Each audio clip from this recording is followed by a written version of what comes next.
सोचो एक धुन का, एक ऐसा सुर जो जाना पहचाना लगता है, जैसे कोई भूली हुई याद। वो हैं चार्ली चैपलिन। वो संगीत है जो हम सबके अंदर है। वो हंसी है जो समय के साथ गूंजती है। उनकी दुनिया ब्लैक एंड व्हाइट थी, खामोश पर बहुत एक्सप्रेसिव। मूंछों के हिलने से, भौहों के उठने से वो बहुत कुछ कह जाते थे। उन्होंने हमें आंसुओं के बीच मुस्कुराना सिखाया। उन्होंने हमें एक साथ सब कुछ महसूस कराया। ये कहानी है उस इंसान की जो लीजेंड के पीछे था। ये कहानी है चार्ली चैपलिन की। 1899 लंदन, चिमनियों और धुंध का शहर।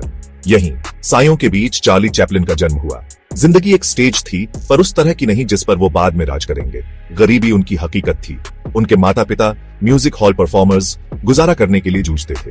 छोटे चार्ली का बचपन मुश्किलों से भरा था। उनके पिता गैर हाजिर, उनकी मां बीमारी और गरीबी से लड़ती हुई। उन्होंने जिंदगी की कठोर सच्चाइयों को बहुत जल्दी देख लिया। वर्कहाउस, वीरान गलियां उनके टीचर बन गए, लेकिन उनके अंदर एक चिंगारी सुलग रही थी, कुछ और पाने की चाहत। स्टेज उनकी भागने की जगह थी। छोटी उम्र में ही चार्ली अपने माता पिता के नक्शे दम पर चलने लगे। म्यूजिक हॉल उनकी क्लासरूम बन गए, वॉडविल उनकी ट्रेनिंग ग्राउंड। उन्होंने गाना सीखा, नाचना सीखा, लोगों को हंसाना सीखा। फिर आए फ्रेड कार्नो, एक लेजेंडरी कॉमेडियन। उनकी मंडली चार्ली का नया स्कूल बन गई। उन्होंने अपनी कॉमिक टाइमिंग, अपनी फिजिकलिटी, अपने ट्रांसफॉर्म होने की क्षमता को निखारा। और फिर वो हुआ, अमेरिका ने बुलाया। 1914 में चार्ली चैपलिन कॉमेडियन एक जहाज से उतरे और अपनी किस्मत में कदम रखा। अमेरिका ने चार्ली को अपना लिया। वो पल भर में स्टार बन गए। चार्ली चैपलिन का आगमन एक नए युग की शुरुआत थी। उनकी अनोखी शैली और अद्वितीय प्रतिभा ने उन्हें दर्शकों के दिलों में बसा दिया। उनकी हर हरकत, हर इशारा एक कहानी कहता था। अमेरिका में उनका स्वागत एक नायक की तरह हुआ और उन्होंने भी इस देश को अपना बना लिया।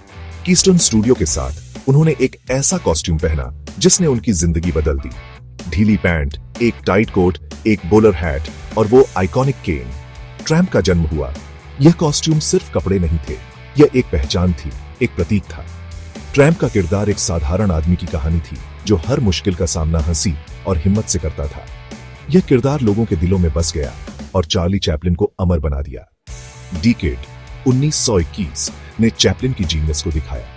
इस फिल्म ने साबित किया कि कॉमेडी सिर्फ हंसाने के लिए नहीं होती, बल्कि यह दिल को छूने वाली भी हो सकती है। डिकेड में चैपलिन ने एक अनाथ बच्चे की कहानी को इतनी खूबसूरती से पेश किया कि दर्शक हंसते हंसते रो पड़े। यह फिल्म चैपलिन की संवेदनशीलता और उनकी गहरी समझ का प्रमाण थी। इसने स्लैपस्टिक को दिल को छू लेने वाले इमोशन के साथ मिलाया। जैकी कूगन के साथ उनकी केमिस्ट्री ने फिल्म को और भी खास बना दिया। हर सीन में एक मासूमियत और एक गहराई थी जो दर्शकों को बांधे रखती थी। यह फिल्म एक मील का पत्थर साबित हुई और चैपलिन की कला को एक नई ऊंचाई पर ले गई। सिटी लाइट्स 1931 ने भी ऐसा ही किया, यह साबित करते हुए कि हंसी शब्दों से ज्यादा बोल सकती है।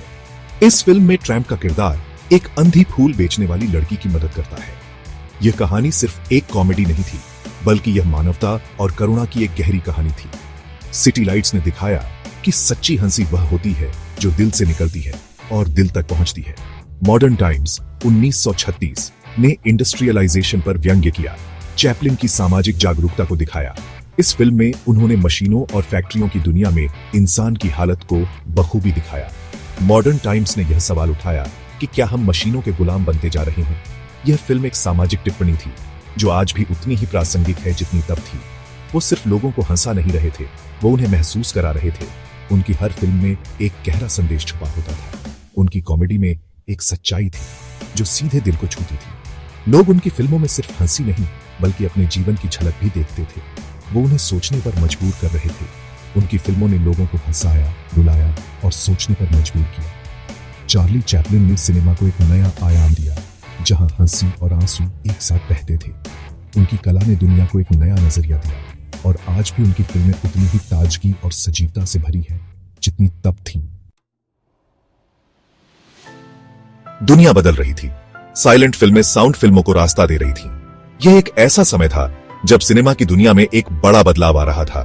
साइलेंट फिल्मों की जगह अब साउंड फिल्मों ने ले ली थी और यह बदलाव न केवल तकनीकी था, बल्कि सांस्कृतिक और सामाजिक भी था। कई लोगों को डर था कि यह चैपलिन के ट्रैम्प का अंत होगा। साइलेंट फिल्मों के इस महान कलाकार के लिए यह एक चुनौतीपूर्ण समय था। दर्शकों और आलोचकों को चिंता थी कि क्या चैपलिन इस नए युग में अपनी पहचान बनाए रख पाएंगे, लेकिन चैपलिन बदलाव के उस्ताद थे। उन्होंने हर चुनौती को अवसर में बदलने की कला में महारत हासिल की थी। उनकी रचनात्मकता और दृढ़ संकल्प ने उन्हें इस नए युग में भी प्रासंगिक बनाए रखा। 1936 की मॉडर्न टाइम्स हालांकि टेक्निकली एक साइलेंट फिल्म थी।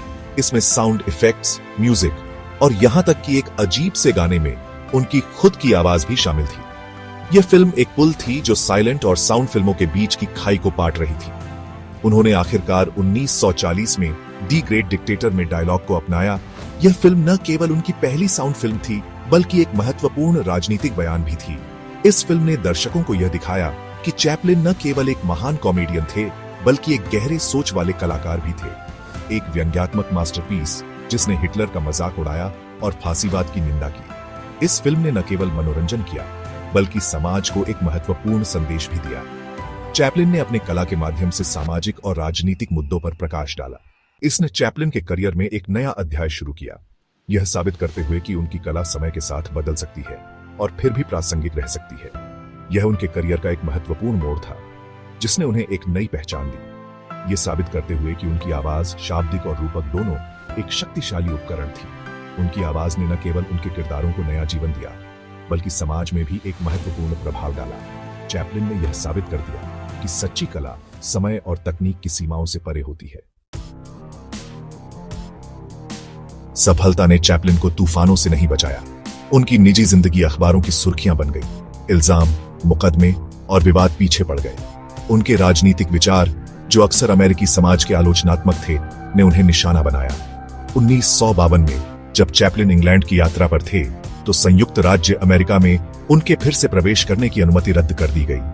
उनके कथित कम्युनिस्ट सहानुभूति के कारण उन्हें खतरा माना गया और उन्हें प्रभावी रूप से निर्वासित कर दिया गया। चैपलिन और उनका परिवार स्विट्जरलैंड में बस गए, जो उनके जीवन का बाकी हिस्सा उनका घर बना रहा। निर्वासन चैपलिन की भावना या उनकी कला को कम नहीं कर सका। उनके जीवन के इस कठिन दौर ने उन्हें और भी अधिक प्रेरित किया। उन्होंने अपने भीतर की गहराइयों से कला को निकाला और उसे एक नई ऊंचाई पर पहुंचाया।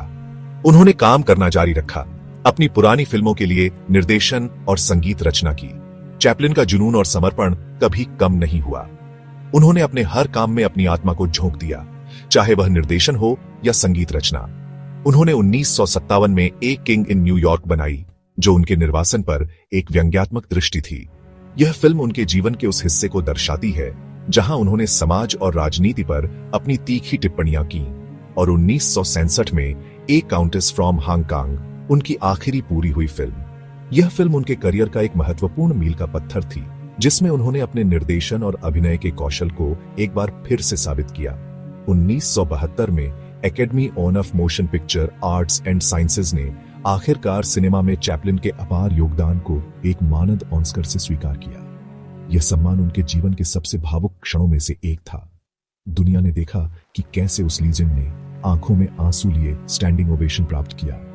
यह क्षण न केवल चैपलिन के लिए, बल्कि उनके सभी प्रशंसकों के लिए भी एक अविस्मरणीय अनुभव था।